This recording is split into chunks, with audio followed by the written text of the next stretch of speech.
La telaraña. Explorando los vínculos entre el arte y la ciencia. Científicos y artistas destacados construyen a partir de sus diferencias una telaraña de ideas y pensamientos y nos demuestran que al final todo está entrelazado. Déjate atrapar por esta telaraña, conducida por Jürgen Ureña, producida por Emma Tristán. La telaraña, por Amplify Radio 95.5.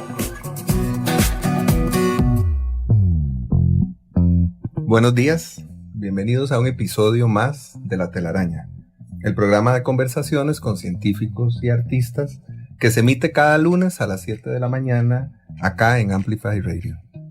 Hoy conversaremos sobre el jade, un término que asociamos generalmente con las tonalidades verdes y con una piedra de mucho valor, aunque en la práctica utilizamos ese término para referirnos a dos rocas distintas, la jadeíta y la nefrita.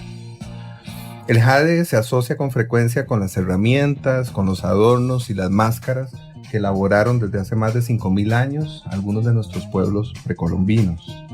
Algunas investigaciones nos sugieren que para nuestros antepasados el jade era más valioso que el oro. Por ejemplo, que lo asociaban con la vida, con la fertilidad, con el poder. Y bueno, para conversar sobre esto y algunas otras cosas más que sin duda van a aparecer, nos acompañan hoy la artista Zulay Soto y el geólogo Guillermo Alvarado. Bienvenidos, muchas gracias Zulay y Guillermo por acompañarnos esta mañana. Muchas gracias. El gusto es nuestro. Muchas gracias, Zulay. Vamos a comenzar por las presentaciones. Zulay Soto es licenciada de la Escuela de Bellas Artes de la Universidad de Costa Rica, con estudios de especialización en museografía del Instituto Paul Coremans de México. Fue directora de la Galería Amiguetti, dirigió durante más de 30 años el Museo del Jade Marco Fidel Tristán del Instituto Nacional de Seguros y fundó el Comité Costarricense del Consejo Internacional de Museos, cuya presidencia ejerció durante varios años. Como artista visual, Zulay se ha concentrado en las técnicas del collage y el ensamblaje, y ha realizado más de 50 exposiciones individuales, entre las que pueden destacarse El objeto encontrado y Forjando soles y Atesorando chunchis, que es una exposición del año 2012. Atesorando chunchis, qué bonito título. En 2020 publicó el libro de refranes, dichos y dicharachos de ayer y de hoy. Ha recibido además el Premio Nacional de Pintura Aquileo J. Echeverría y el Premio Teodorico Quirós, otorgado por el Museo de Arte Costarricense por su trabajo pictórico de toda una vida. Zulay, otra vez bienvenida. Qué bonito que estés con nosotros. Contanos, por favor, un poco sobre la importancia del jade en los pueblos prehispánicos de Mesoamérica, especialmente a partir de tu experiencia a cargo del Museo del Jade Marco Fidel Tristán. Sí, esa importancia de veras que es relevante. Figúrense ustedes que hay una historia donde Montezuma le manda a Carlos V unos jades y dice, llévanle a él, es una piedra digna de reyes y vale más que el oro. Entonces ese era el concepto que ellos tenían del jade. El jade era la piedra, el talismán que les ayudaba en la vida, les daba poder, tenía un fin mágico religioso en su vida y a la hora de morir tenían que tener sus jades para poder unirse con sus dioses. Tanto en la cultura olmeca como la maya y la costarricense se nota el amor y la admiración que ellos tenían por esta piedra. En Costa Rica, si bien es cierto que tal vez no había estas fuentes de jade, pero no sabemos si fue que lo traían importado, sepa Dios de dónde, porque hay muchas fuentes que pudieron haber sido, ya el compañero nos hablará de eso. Pero lo único que yo sé es que en Costa Rica ha aparecido tal cantidad de jade manufacturado de una forma maravillosa, porque nuestros artífices, nuestros artistas que tallaron el jade son únicos porque son las tallas más bellas que puedan existir. Muy bien. No, efectivamente, yo creo que la participación de Guillermo va a ser muy importante para referirnos o identificar algunas de estas fuentes del jade, tal como propone Zulay.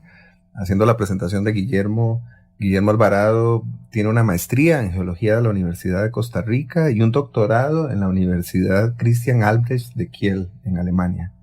Es profesor de la Universidad de Costa Rica y funcionario del Instituto Costarricense de Electricidad. Es miembro de la Academia de Geografía e Historia, de la Academia Nacional de Ciencias, de la Asociación Internacional de Historia de las Ciencias Geológicas y es cofundador de la Asociación Latinoamericana de Volcanología. Recibió el Premio Geológico Nacional en el año 2009, ha realizado investigaciones en Centroamérica, Ecuador, Argentina, Chile, República Dominicana y España. Tiene más de 250 publicaciones indexadas y más de una decena de libros, entre los que pueden destacarse Costa Rica y sus volcanes, es un libro muy, muy conocido, y Artesanos y Piedras, Herramientas y Escultura Precolombina en Costa Rica. Guillermo, bienvenido otra vez. Contanos, por favor, justamente eso, ¿en qué partes del mundo se forman la jadeíta y la nefrita y cuáles son las diferencias principales entre una roca y la otra? Sí, muy buenos días. En efecto, la jadeíta y la nefrita es lo que conocemos jade, como vos muy bien lo dijiste, ¿no? Solo hay alrededor de unos 20 lugares en el mundo donde ocurre donde se presenta jadeíta y nefrita. Y de esos 20 lugares, en Costa Rica hasta el momento no se ha encontrado. Por lo menos no hay un reporte claro, se ha buscado, no se ha encontrado, no se dan las condiciones. ¿Cuáles son estas condiciones? Bueno, se ocupa una zona de choque de placas como la tenemos hoy día, desde la placa del Coco con la placa Caribe, un choque de placas, pero la jadeíta y la nefrita se originan alrededor de unos 30 kilómetros, entre 30 y 100 kilómetros de profundidad. Y tienen que haber unos fluidos calientes para que origine este tipo de minerales. Y después que por la tectónica estas rocas que se originaron a 30 o más kilómetros de profundidad estén expuestas en superficie. Si las rocas no son expuestas en superficie, o sea, primero tienen que originarse y lo otro ser expuestas por la tectónica y la erosión en superficie. Entonces, si no se dan esas condiciones, no las vamos a tener expuestas, ¿no? Los lugares más cercanos donde se ha encontrado jadeíta, sin ninguna duda, son en Guatemala. Y la química que se ha comparado de las muestras precolombinas que tenemos acá con respecto a la química de las rocas en Guatemala coincide bastante bien. O sea, es muy probable que gran parte del jade de nosotros provenga de Guatemala. Sin embargo, hay otras fuentes de jade que se han encontrado en las Antillas Mayores, especialmente en República Dominicana y Cuba, que se están explorando hoy día para ver si hubo este intercambio con el jade acá en Costa Rica. Y en Sudamérica podría ser de que también haya algunas fuentes ahí. Lo que es claro es que entre Guatemala y Costa Rica prácticamente no se ha encontrado jade hasta el momento. Entonces quiere decir que el jade que tenemos acá, el jade verdadero, digamos, este jade, tiene que venir con toda seguridad de Guatemala y quizás de otras regiones. Y eso nos habla de un comercio muy activo. Un comercio muy activo entre el norte de América Central, incluyendo México, y el sur de América Central, incluyendo la parte norte de Sudamérica. Sabemos que hubo un comercio muy activo y en ese sentido probablemente utilizaban transporte marítimo para botes, pangas, botes para poderse trasladar. Y hablando de eso es muy interesante porque uno dice, pero ¿cómo era eso? O sea que Costa Rica tenía que hacer tenían que producir, como dice Zulay, objetos muy bellos y ser una técnica muy especializada acá. Y entonces yo lo comparo hoy día, por ejemplo, con Suiza, que produce chocolates, claro, pero no tiene árboles de chocolate, no siembra cacao, no siembra cacao. O lo comparo también con Holanda, que es el máximo monopolio exportador de diamantes y no tiene diamantes. Entonces probablemente Costa Rica, si uno lo ve, era un centro de producción de objetos de jade y también de oro, porque entre Costa Rica y Guatemala uno ve que cuando lo analizan, bueno, los arqueólogos, yo trabajo con arqueólogos, cuando lo analizan, no hay tantos objetos de jade entre Costa Rica y digamos en Nicaragua, Honduras, o sea, decrece la cantidad de objetos. Entonces quiere decir que Costa Rica era un centro de producción muy interesante. ¿Por qué? Ya cuesta, pero lo era. Claro, hay algo muy interesante en esa cualidad de nuestros artesanos que nos hace pensar que eran grandes artesanos. Y hay otra cosa importante, tal vez ahora lo podamos abordar, aunque sea brevemente, en la que pienso cuando Guillermo habla del jade verdadero, que es el concepto del jade social. Es muy importante, creo, para generar una especie de base de esta conversación. ¿A qué se refieren los arqueólogos cuando hablan de jade social? Bueno, también lo conocemos como jade cultural. Precisamente cuando yo entré a trabajar al Instituto de Seguros, revisando todas las colecciones, sacándolo de las cajas, porque yo entré a catalogar primero, y me encontré la gran caja de jades. Yo, francamente, nunca había tenido en mis manos aquellas joyas tan maravillosas. Entonces yo llamé a mi profesor de antropología en México, y Lubín de la Borgoya, y él me dice, pero si esa era la jadeíta que iban los olmecas a buscar a Costa Rica, en busca del jade azul. Esto también lo creía el antropólogo Caso de México, y don Carlos Balser siempre lo sostuvo. Venían acá por el jade que encontraban acá.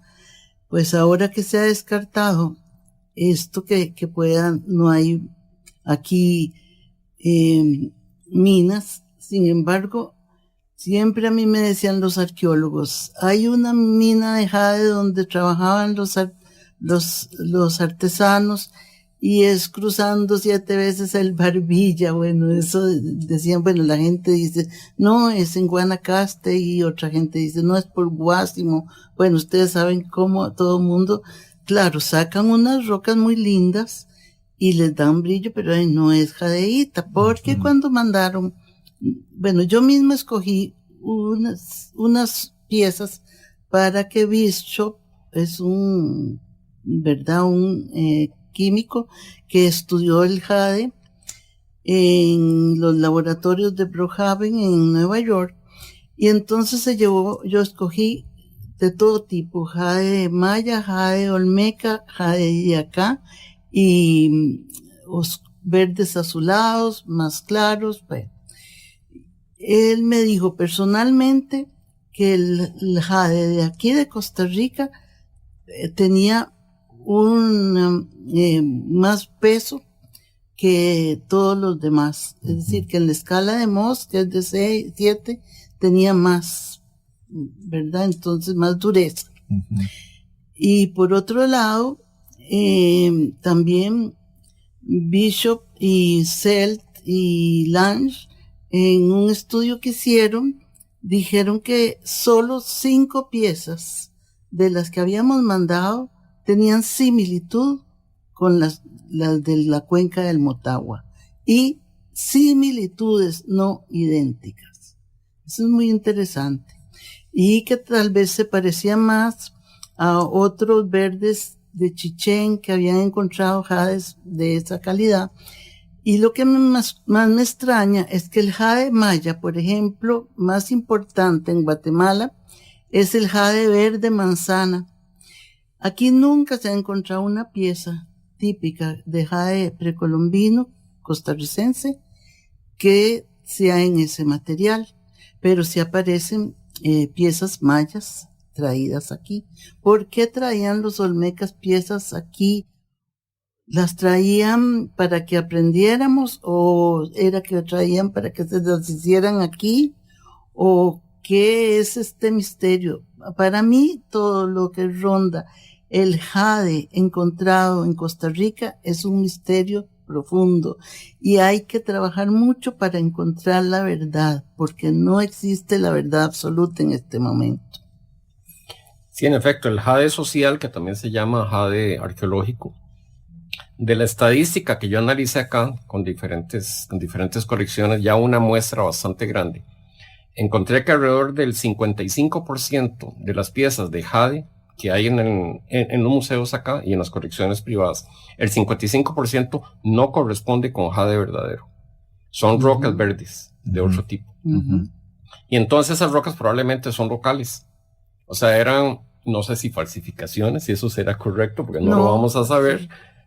Falsificaciones, digo yo, que estaban emulando que eran jades verdaderos, pero que no era jade traído de allá. No lo vamos a saber porque ya no hay nadie a quien preguntarle. Pero el 55% de jade que no es verdadero. Por eso se le llama jade social, para englobar a todos los tipos de rocas verdes que habían.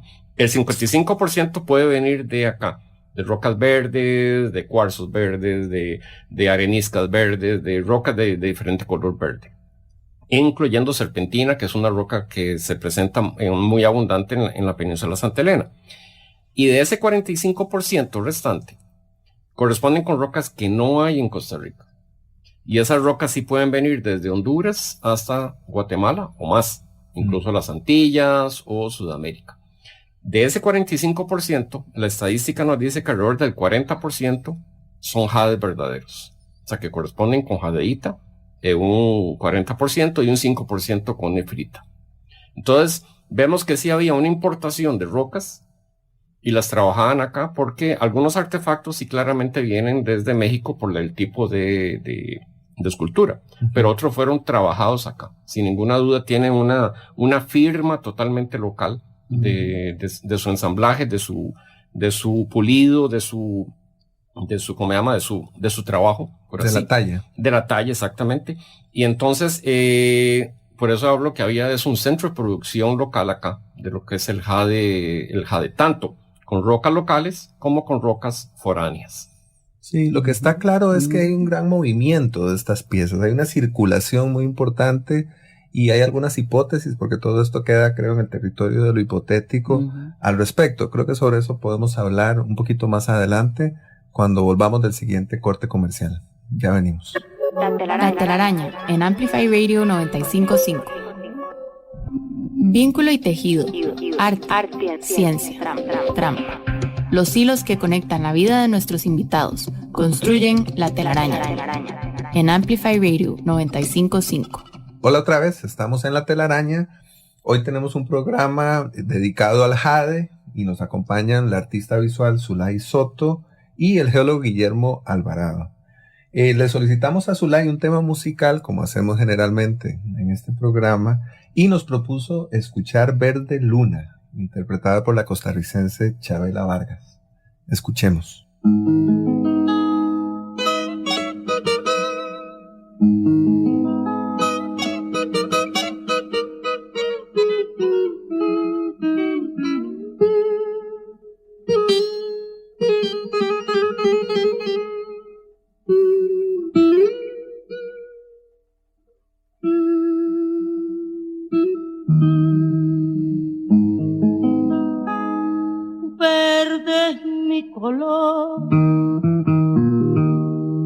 Color de verde luna es mi pasión.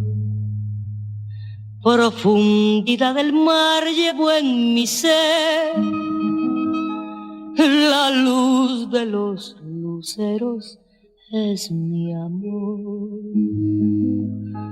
La luna es mi rival,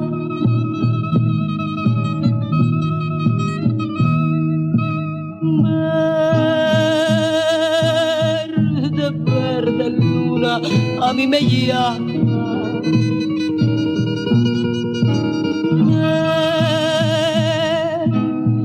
Reflejo cruel imaginar.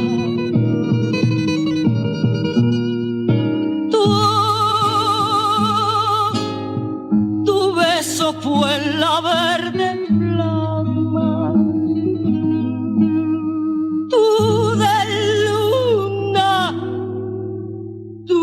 Tienes mal pario.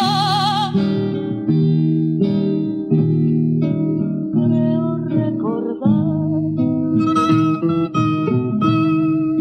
amores de tormenta verde mar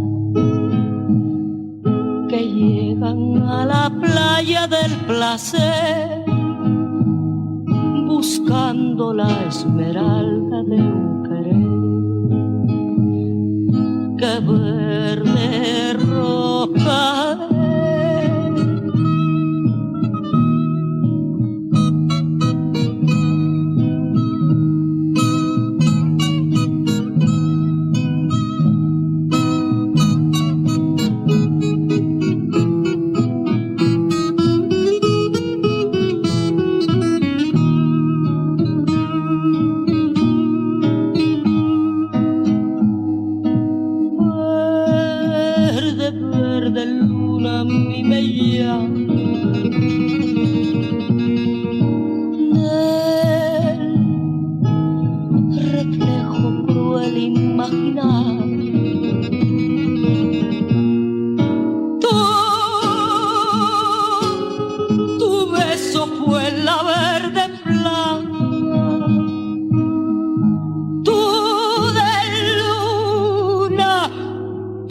Tienes mal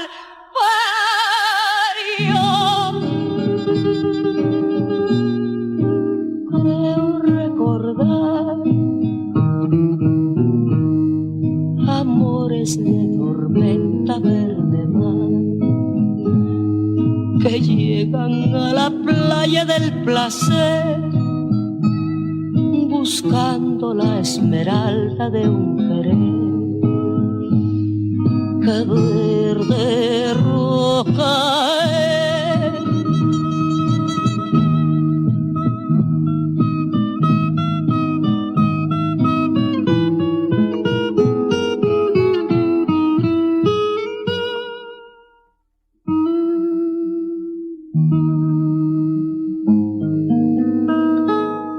Esta fue Chavela Vargas interpretando Verde Luna, una canción que se incluye en su disco Noche Bohemia, que se publicó en 1961. Zulay, ¿por qué elegiste esta canción para nuestro programa de hoy? Siempre me ha gustado mucho la voz de Chavela Vargas y la conocí desde 1961 por medio de Jorge Ureña Acosta, que venía de México y era muy amigo de Chavela, y entonces siempre nos la hizo conocer de una forma que no la hubiera podido conocer porque aquí en Costa Rica nunca se oía música de ella. Y esa canción tiene poesía y habla del verde mar, que lo relaciono con el jade, y habla ahí, por ejemplo, hay una parte donde dice, puedo recordar amores de tormentas verde mar, que llegan a las playas del placer buscando la esmeralda de un querer. Y entonces eso me hizo pensar que podía estar relacionada con las gemas, el jade y todas esas piedras verdes que tanto disfruté yo cuando fui directora del Museo del Jade. Las tuve en mis manos y que son maravillosas. Claro, claro. Sí, y justamente, sí, efectivamente la canción ya cita estos diferentes tipos de verde, habla del verde luna también, por ejemplo, y hace un ratito ya conversábamos sobre esta amplitud, digamos, de piedras verdes, de tipos de piedra que se han hecho pasar por jade sin serlo, y por eso aparece el concepto de jade social o jade cultural o jade antropológico. Creo que hemos llegado a las tres categorías. Yo tendría una pregunta acá que tiene que ver justamente con eso, con estas piezas verdes que probablemente se hacían pasar por verdaderas jadeitas. Y la pregunta sería, ¿qué tan conscientes somos en este momento, tanto los investigadores, los antropólogos, los geólogos, como los coleccionistas de jade, de esta situación? ¿Hasta dónde entendemos esta diferencia en este momento? ¿O qué tan reciente es el conocimiento de estas diferencias? No, las diferencias del jade, bueno, la jadeíta y de la nefrita se conocen desde hace décadas, no, desde hace años. Pero que muchas de las piezas arqueológicas nacionales no eran jade verdadero, eso sí viene mucho más reciente, digamos, eso sí es más reciente en ese sentido. El jade o la jadeíta, digamos, sí se logra reconocer en el campo por su dureza, por su densidad, un bloque en el campo, pero cuando ya es trabajada y es una pieza relativamente pequeña, es muy difícil reconocerla si es un jade verdadero, una jadeíta, o si es otro tipo de roca verde. La única manera es por la densidad y por la dureza, pero como es una pieza arqueológica no se le puede rayar. No se puede romper. Y exactamente, y solo se le pueden realizar algún tipo de análisis particulares que no son destructivos.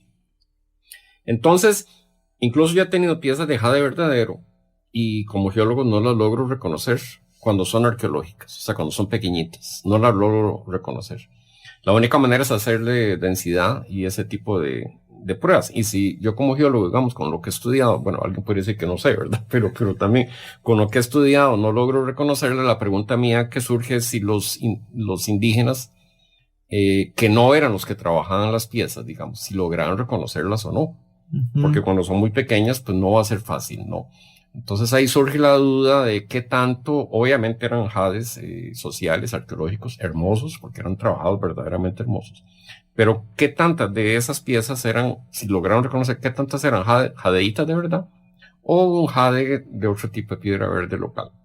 O incluso hilando un poco más fino, la pregunta sería si querían reconocerlo, si era importante identificar la piedra, o si en realidad esta gama de verdes representaba algo, tenía un valor en sí mismo. Sí, no lo vamos a saber. Lo que sí se sabe es que los arqueólogos han encontrado que la mayoría de las piezas de jade, sea verdadero o no, pero de jade social, llamémoslo en términos generales, se han encontrado en entierros con una clase social alta. Es decir, que la persona que habían enterrado ahí tenía una posición social o política o sociopolítica alta.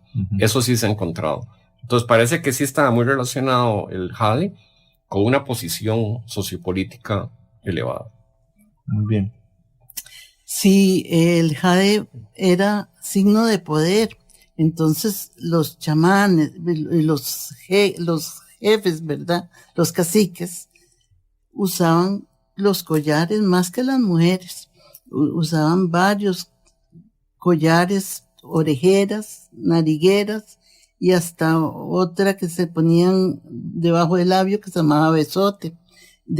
Pero ellos, yo creo que para ellos el verde no diferenciaban si era nefrita o jadeíta, sino que todo lo verde lo apreciaban inmensamente. Y que es como ese color del jade que a veces es translúcido, bueno, esa calidad del jade que a veces es translúcido, que eso fascinaba a nuestros aborígenes y aún a los grandes coleccionistas. No hay que negar que sí, el más buscado es el jade translúcido, que es la jadeíta, ¿verdad? Y bueno, la nefrita también a veces, porque en China yo vi mucha jade y nefrita y sí es diferente. Hay una cosa que quisiera yo resaltar, es cómo se han llevado las piezas precolombinas de jade fuera del país.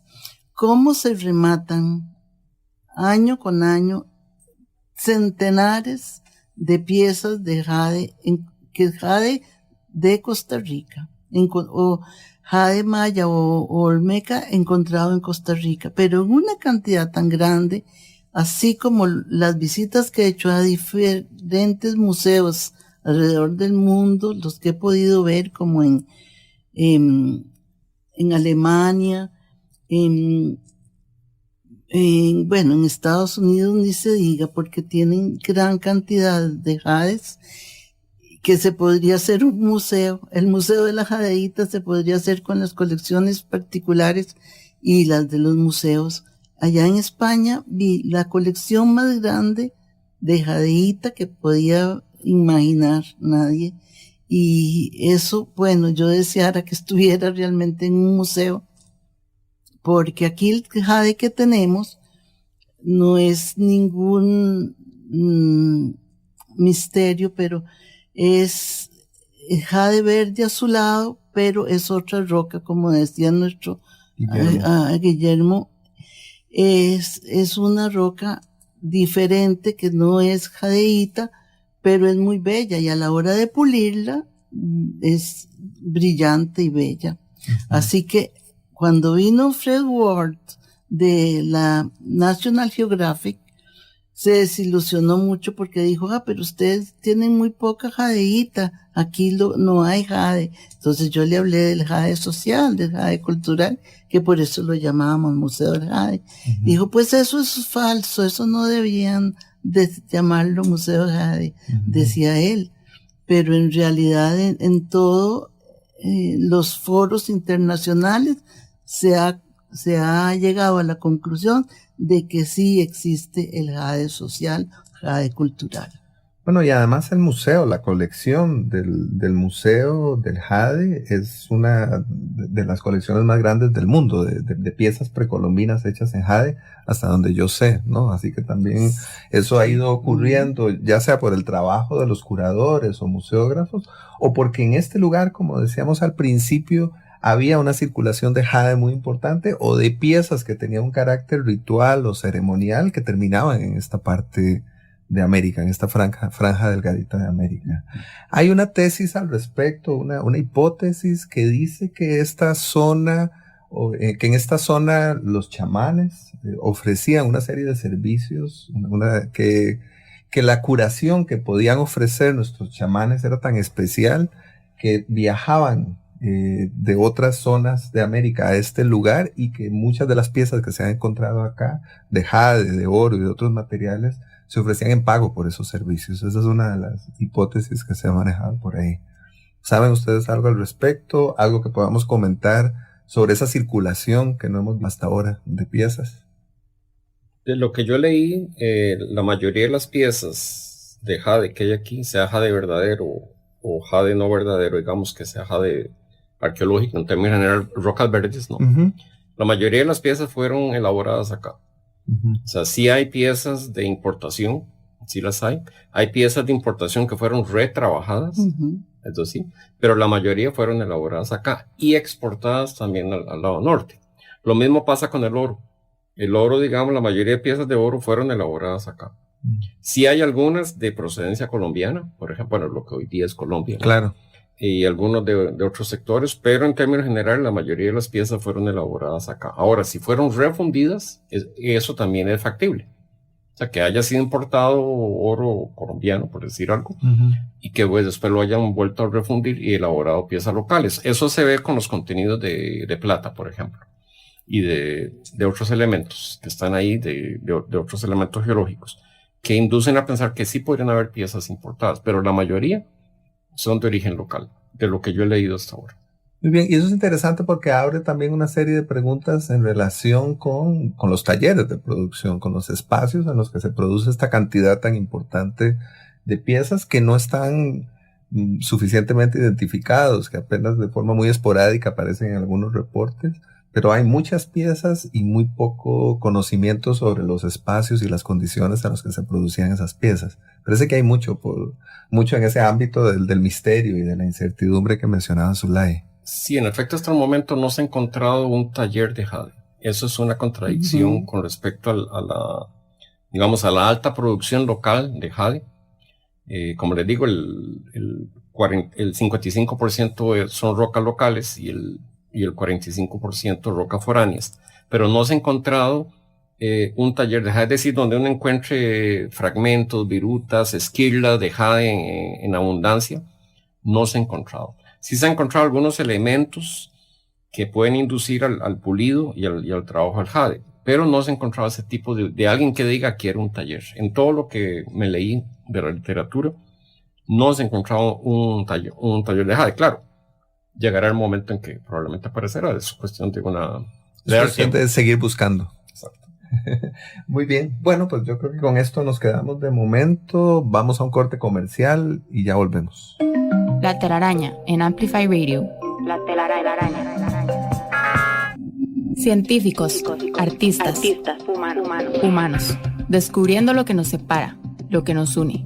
La telaraña en Amplify Radio 95.5. Muy bien, estamos en La Telaraña, en nuestro tercer bloque del programa, en el que estamos conversando sobre jade con Zulay Soto, la artista visual Zulay Soto, y el geólogo Guillermo Alvarado.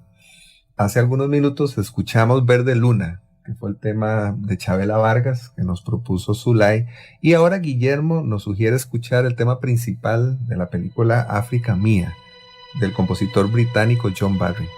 Vamos a escucharlo.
Muy bien, acabamos de escuchar el tema principal de África Mía, compuesto por John Barry. ¿Por qué nos sugeriste escuchar este tema, Guillermo? Bueno, soy un fanático de la película, ¿no? Me fascina. Principalmente los paisajes, la parte de aventura, ¿no? El desarrollo romántico de toda la película. Pero también como mi profesión de geólogo, digamos, y me encanta la naturaleza en particular, pues ahí me transporto, ¿no? En ese sentido, hay un transporte que no puedo evitarlo, trasladarme ahí, no solo la aventura, el paisaje, lo desconocido, ¿no?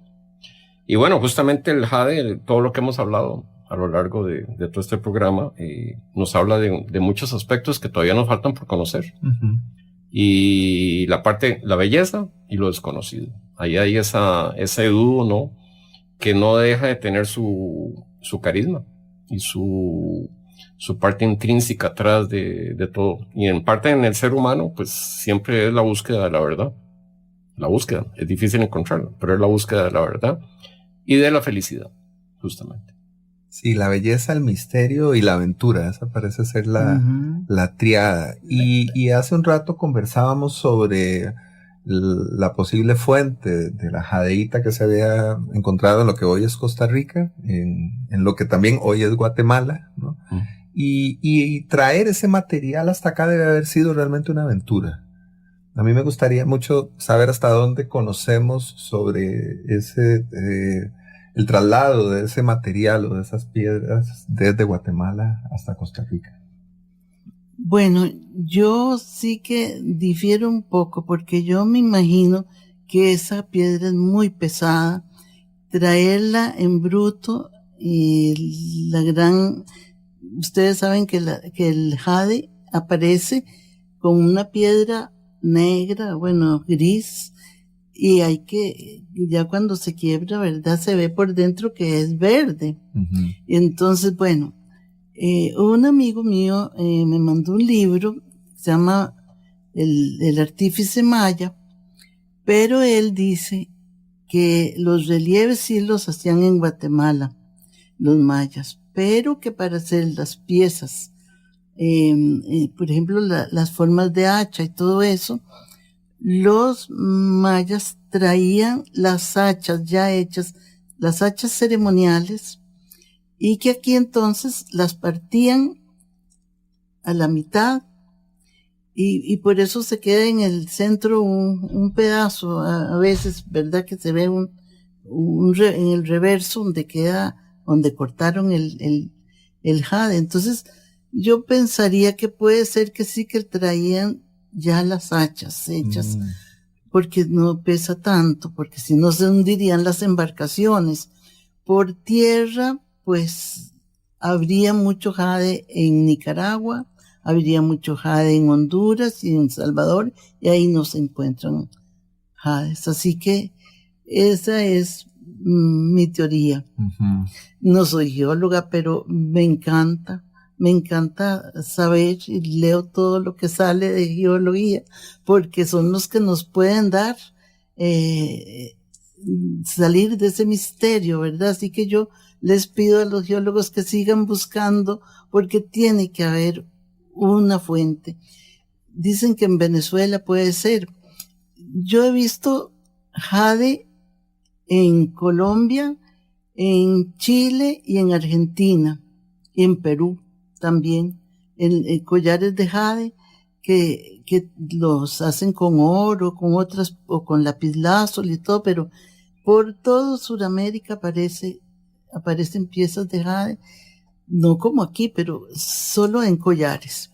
En Cuba, en los museos de Cuba, vi poco jade, y en la República Dominicana nada. A pesar de que dicen que en las Islas Marías hay, y en las Islas Vírgenes, ¿verdad? Todo ese lado, hasta en Cuba ha aparecido jadeíta. Bueno, así que sigamos buscando, por favor. Los geólogos sigan, ¿no? Por eso tenemos aquí a Guillermo. Guillermo es uno de esos que sigue buscando. Esa es mi esperanza. ¿Qué sabes sobre estas rutas del jade o de la jadeíta sí, hacia acá? Si uno ve hoy día, para poner un caso, acá hay gente que incluso está importando rocas volcánicas, habiendo rocas volcánicas aquí de sobra en toneladas, ¿no? Y sin embargo se importa roca volcánica. Los egipcios trasladan granito de cientos de kilómetros por la belleza. Cuando la religión está involucrada en esto, entonces ahí no hay peso, no hay kilómetros, no hay nada. Y eso hay que tenerlo, digamos, presente, ¿no? Cuando hay una parte religiosa fuerte o de estatus, pues ahí no hay en ese sentido. Incluso los brillantes, por ejemplo, se habla que los brillantes tienen un valor tan alto, no tanto porque sean difíciles de encontrar, sino porque hay un monopolio en Holanda que lo maneja muy bien, de tal manera que el precio lo hacen subir. Y más cuando le dicen a los enamorados que los diamantes son eternos, como el amor. Lo cual, bueno, ya eso es otra cuestión para discutir en otro lado, ¿no? Es otro programa. Eso es otro programa, exactamente, ¿no? Pero mucho está en esto, ¿no? Entonces, yo no veo problema en que se importen piezas. Sí se han encontrado piezas acá que ya venían trabajadas, pero la mayoría parece que fueron trabajadas acá. Ahora, si era una pieza más grande y de ahí sacaron piezas más pequeñas y de tal manera que se borró la parte original, pues eso es otra cosa, ¿no? Pero sí hay, digamos, y sí se han encontrado piezas de acá, de oro y de jade en México. Entonces, claramente lo que sí está claro es que había un intercambio. Y había un intercambio en realidad en todo lo que hoy día se llama Mesoamérica, que va desde México hasta el norte de Sudamérica, incluyendo las Antillas. Entonces, había un intercambio muy activo. Y por tierra, lo podía haber habido, pero muy probablemente era más que todo por embarcaciones porque era mucho más rápido. Eso lo sabemos, eso no ocupó uno. Pero sí falta mucho por investigar, no hay duda. Perfecto, hay mucho misterio y eso es parte del encanto. Hay una película de Woody Allen que se titula La maldición del escorpión de Jade, tal vez la conocen. No.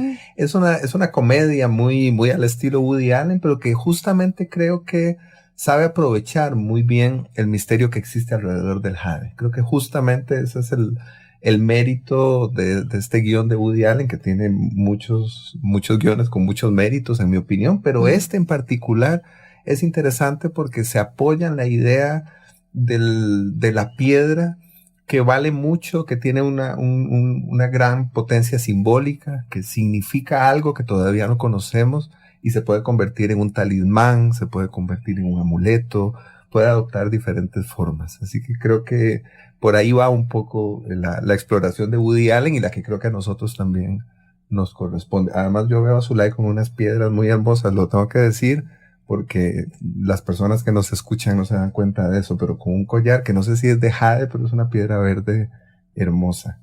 Así que creo que Zulay sabe mucho de piedras verdes. Pues me gustaría hablarles de esta que tengo ahora aquí, que es hecha por artesanos ticos que están trabajando muy bien las piedras verdes. Esto esto es jade social, ¿verdad? Pero me encanta y lo puedo usar.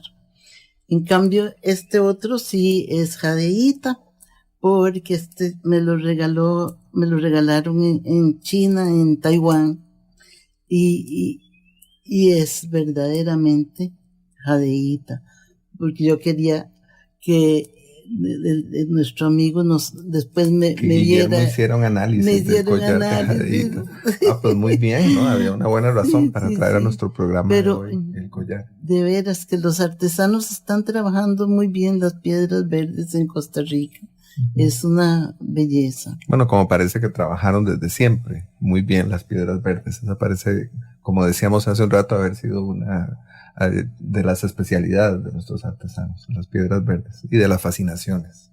Muy bien, nos quedamos creo que con esta idea, cerramos nuestro bloque y venimos ya casi después del corte comercial a nuestro último bloque del programa.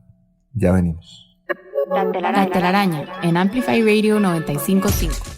Vínculo y tejido, arte, ciencia, trampa. Los hilos que conectan la vida de nuestros invitados construyen la telaraña en Amplify Radio 95.5. Muy bien, estamos de nuevo en la telaraña, en un programa en el que estoy seguro de que quienes nos escuchan han aprendido tanto como nosotros. Creo que todos aprendemos con cada uno de estos programas. Muchas gracias, Guillermo y Zulay, por acompañarnos. Hace un rato conversábamos sobre el valor importantísimo del jade para los pueblos precolombinos, sobre su relación con la inmortalidad, con la fertilidad, con el poder. Y hablábamos un poco también sobre la escasez del jade, y creo que podríamos entrar un poco más en detalle ahí. Podríamos hablar tal vez un poco sobre qué tan escaso es el jade y cuál es la relación entre esa escasez y el mercado en este momento. Sí, bueno, como lo dije al inicio, en este momento hay alrededor de unos 20 lugares donde se ha encontrado jadeíta. Y se dice que incluso la jadeíta es más rara o más escasa que los mismos brillantes o diamantes, digamos. El diamante que después trabajado se le llama brillante, ¿no? Lo que pasa es que está en el mercado, ¿no? El mercado es el que manda en ese sentido. Hace muchos años, más de un siglo, por ejemplo, la amatista tenía más valor que los brillantes, por ejemplo. El mercado es el que cambia el valor de las cosas, el valor adquisitivo de las cosas. Entonces, en este momento el jade tiene mucho valor, especialmente el jade que se le denomina jade azul, que es un jade verde azulado, pero se le denomina jade azul. Y alguien que se encuentra una pieza de jade azul y prácticamente se vuelve millonario, ¿no? En ese sentido, en lo que es Guatemala es muy buscado, ¿no? Porque aún dentro del jade azul tiene digamos, un valor mucho más alto. Yo veo ese collar de Zulay como un poco azulado. No sé si es un problema de luz, pero ahora lo analizamos. Ella dijo que me lo iba a regalar. Okay. Sí, ahora después hablamos de eso. Ahora pero bueno, negocio. Ahí estamos. Pero sí es un asunto de mercado, ¿no? En ese sentido. Ok, muy bien.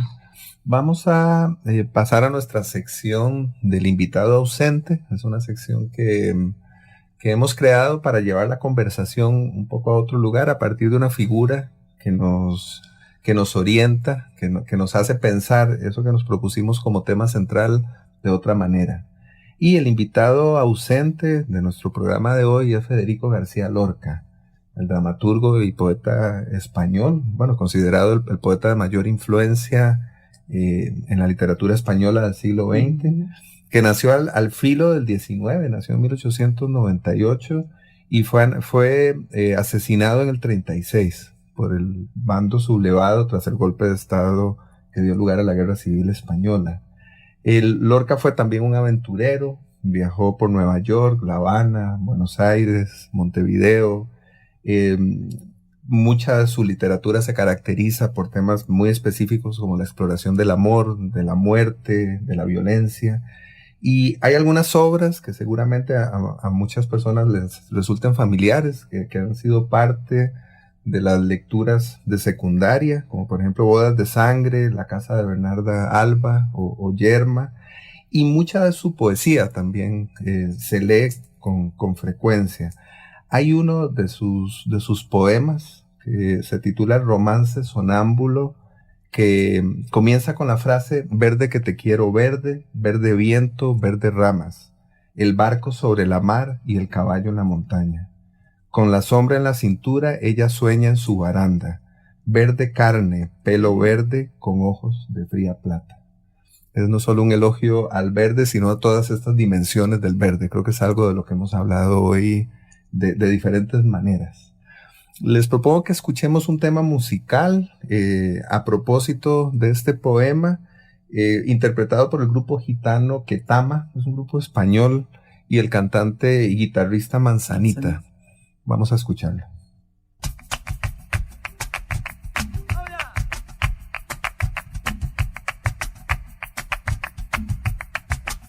Yo te quiero verde, sí, sí.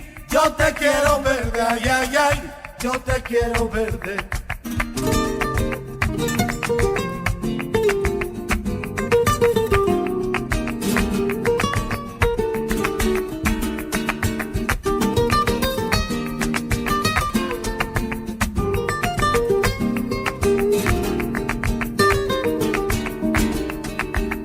Verde que te quiero verde, verde viento, verde ramas del marco sobre la mar, el caballo en la montaña verde. Yo te quiero verde, sí, sí, yo te quiero verde, ay, ay, ay, yo te quiero verde.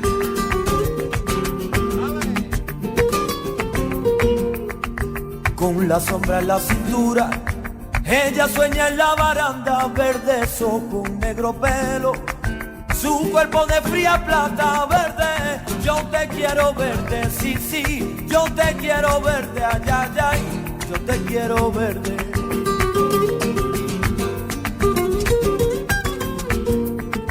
Compadre, quiero cambiar, que mi caballo por tu casa, mi montura por tu espejo, mi cuchillo por tu manta verde. Yo te quiero verde, sí, sí, yo te quiero verde, ay, ay, ay, yo te quiero verde.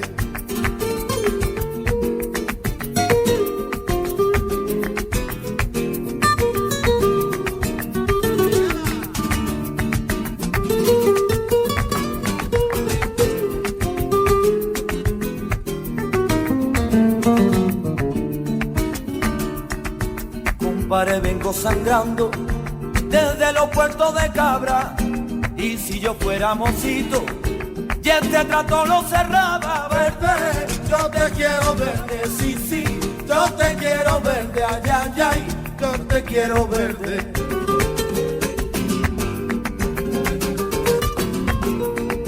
Compadre, quiero morir decentemente en mi cama de acero, si puede ser, con la sabana rolanda verde. Yo te quiero verde, sí, sí, yo te quiero verde, ay, ay, ay, yo te quiero verde.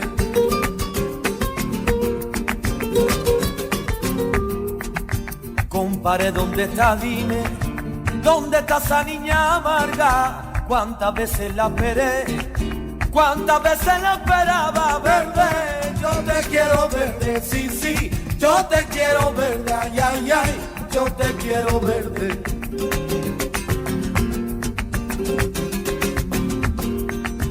Verde que te quiero verde. Verde viento, verde ramas, el barco sobre la mar y el caballo en la montaña, verde. Yo te quiero verde, sí, sí. Yo te quiero verde, ay, ay, ay. Yo te quiero verde, sí, sí. Yo te quiero verde, ay, ay, ay. Yo te quiero verde, sí, sí. Yo te quiero verde, ay, ay, ay. Yo te quiero verde, sí, sí.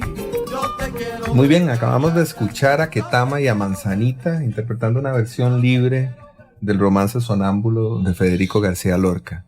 Creo que para ir cerrando nuestro programa, se nos queda por ahí tal vez conversar un poco sobre la distribución de las piezas de jade en nuestro país, sobre los lugares en los que han sido encontradas estas piezas.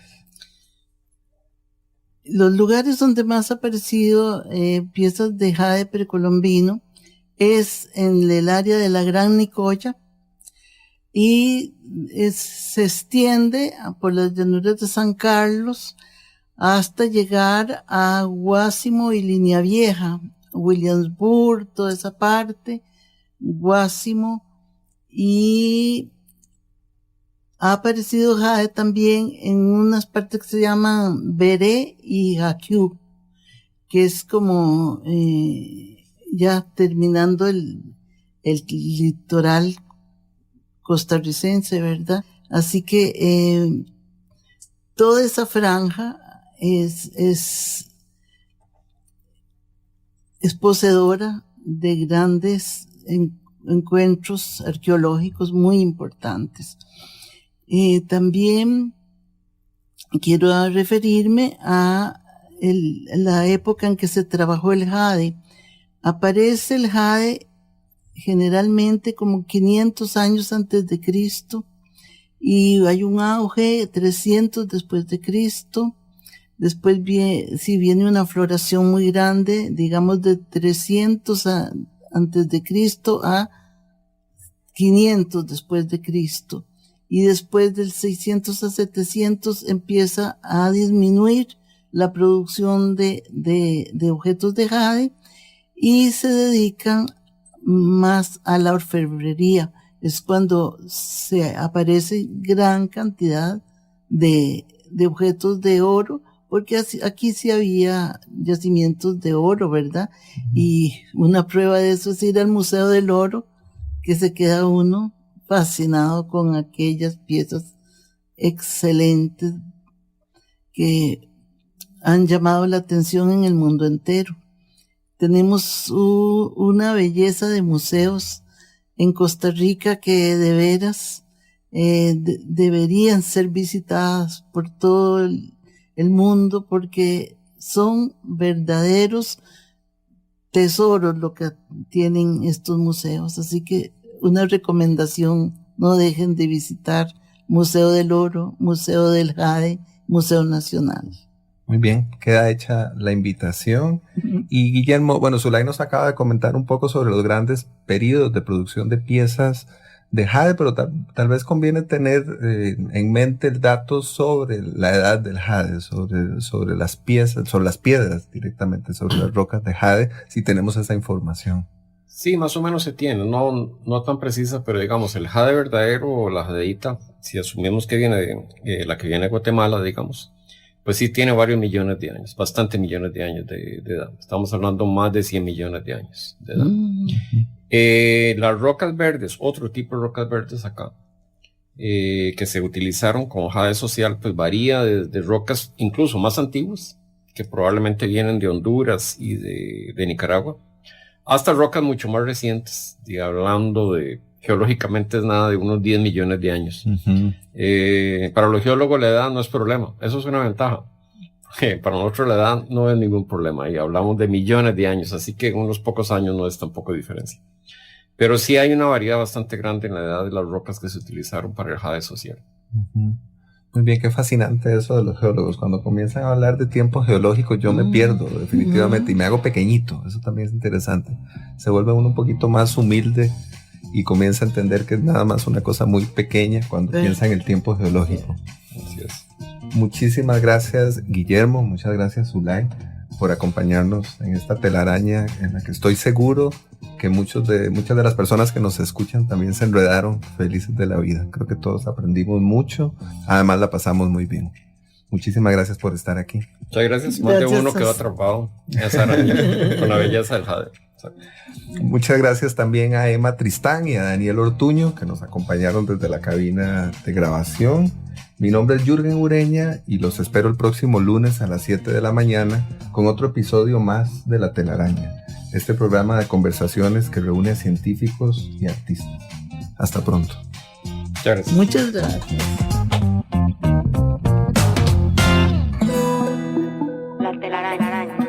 Explorando los vínculos entre el arte y la ciencia. Conducida por Jürgen Ureña. Déjate atrapar el próximo lunes a las 7 de la mañana por La Telaraña. En Amplify Radio 95.5.